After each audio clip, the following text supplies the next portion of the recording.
Okay, to set up for a drawing, I'm going to go ahead and collapse the exploded view.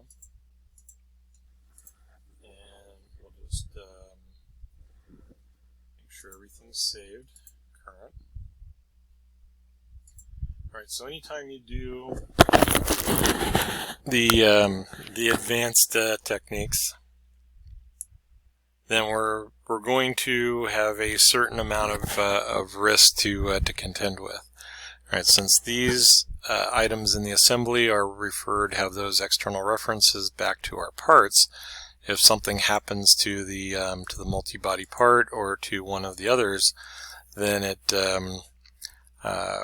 corrupts and has makes it kind of a headache to fix the other items.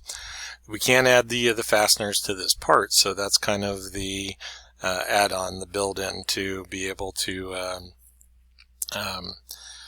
add the fasteners and have that complete assembly. But if we were just making a good example is, I think it's 216, the lace gasket, where maybe it's a purchase part that has a copper substrate and is laminated with a rubber composite, and we just want to show those two items together, then that's going to be a preferred way of managing.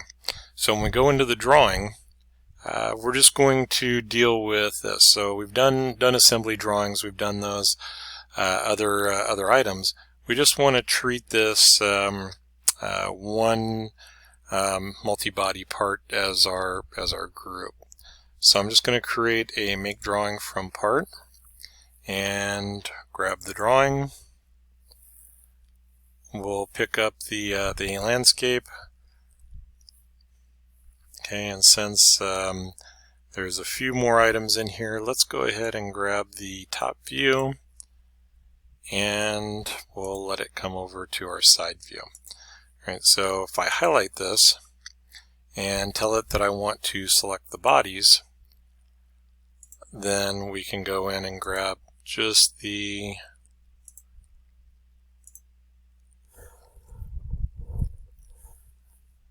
cover. Okay, and that will simplify the drawing. Alright, when I go into my dimensions, alright, we're still in inches, so we'll have to decide if we want a metric or an inch drawing. I'm looking for the sketch. The base circle did not come in with my part, so I'm going to create a new one, and we can force that to be a center line or an actual base circle. And it kind of grayed out there, but alright. So as I add, this is going over to the dimensions that are from the model, and then it's asking me if I want that one to be driven. Well, because I drew that into the sketch, that's kind of the response that I'm going to get. Go to the whole call out, pick one of these, 8 times 0.39 through, and then if we go to whole wizard, and because this was done with a cosmetic thread, it only came up with the through. We're going to see that a little bit different. So if I wanted to, let's see, it's not giving me the little box pop-up, so I'm just going to come over here, and at this point I've seen that enough. I'm going to say do not show again. Yes, I want to continue. I wouldn't be doing it if I did not. M24 by 3, and it already has the through. Whoops, don't want to go that way.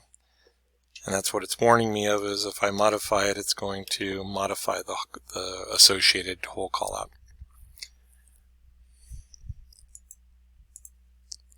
Okay, and then we'll go back into something changed. There it is. Oh, that was the comment, not the dimension. Well, we'll see what I get. Alright, so 0.51, 13 millimeters. fit. We're going to add the next sheet, and I'm going to bring in the pressure cylinder again. Right, so if I go top, and then the projected view comes off to the side, again I see the whole thing. So this time I'm just going to grab the gasket, and if I look down through here, use this parent's view. No, I don't want to exclude. So it looks like I need to still select the bodies, which is fine. Pick that out. Alright, so that is a leftover cosmetic thread, so I may want to try to hide it. But I have to be careful because it may have hidden it. Doesn't look like there. We'll have to see what it does to the lower chamber. Alright, we didn't get any of our center marks, so I'll place the center mark for all holes and pick the view. And again, when we set up for our layers, and create our templates, we'll start to build those in. Alright, so hole call out, and this one should just be 8 times for the through. And that reminds me I need to go back and double check. 236 through. Oh, need one more. Thickness of the part.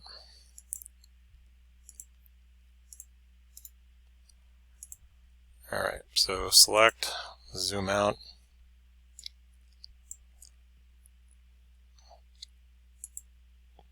And since that one, oh yeah, this is the through. I was looking for the threaded holes.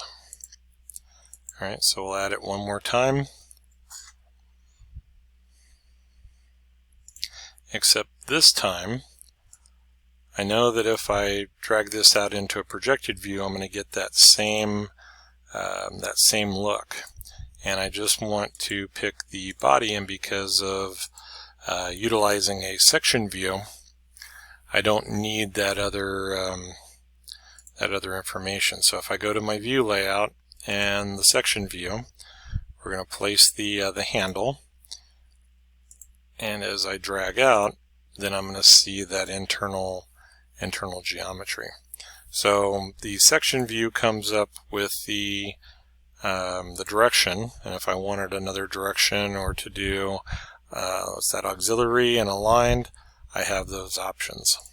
Right, so, and depending on the standard, that's what you're gonna kind of see for the different section.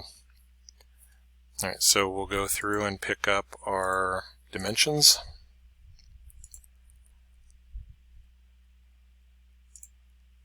So this one was nice enough to include, but it went to radius. I would still like to have that be the base circle, so we'll switch it over to a diameter, go to liters, radial diameter. And if I wanted to add, oh, there it was. I was not paying attention, and I still managed to click it. All right, so on the trailing end, if I were to put the notation B period, C period, okay, maybe not greater than, that would be designation for the bolt circle if we needed to call it out. And then the hole call out will go to the 8 times, and it's showing as 0.27, 0.79. If we need to, we should probably go through and adjust the tolerances, so that's a little bit closer. 268. The depth-wise, 2 decimal places is fine. The call out for the tolerance on the thread and the depth of the thread, that should be fine. All right, and then our overalls for this piece, we can go in and pick up the dimensions. And if I needed to, I didn't apply one already, but if I needed, I could pick up and have a diameter because that section view sees it as a diameter. And one more hole call out, And notice that this one came up with a little more information because of the hole wizard. So wherever I can, I'm going to use that hole wizard and reserve the cosmetic thread just for a special case. Alright, so if I expand this out one more time and we just do the quick comparison and I grab the assembly, then we can look at the exploded and be able to go through the same process if you wanted to produce the bill of materials and our balloon callouts. Just illustrating the difference between the files, so let's call this page optional. All right. Okay, and then one quick note, and again optional, but just to illustrate a point, is if I add the sheet, my preference, so we have the multi-body parts, and those will work just fine, but if need and had the preference, I would probably come back over to the actual parts that were produced in the saved bodies. All right, so there's my top view, and this time I'm not going to have to go select. The reference and the configurations are linked back, the views are linked back to the part, and then we can go through the same process. Should look pretty much the same, and produce our section view. Alright, so again, just optional. Depends on what the logic and the strategy is for creating this as a multi-body part.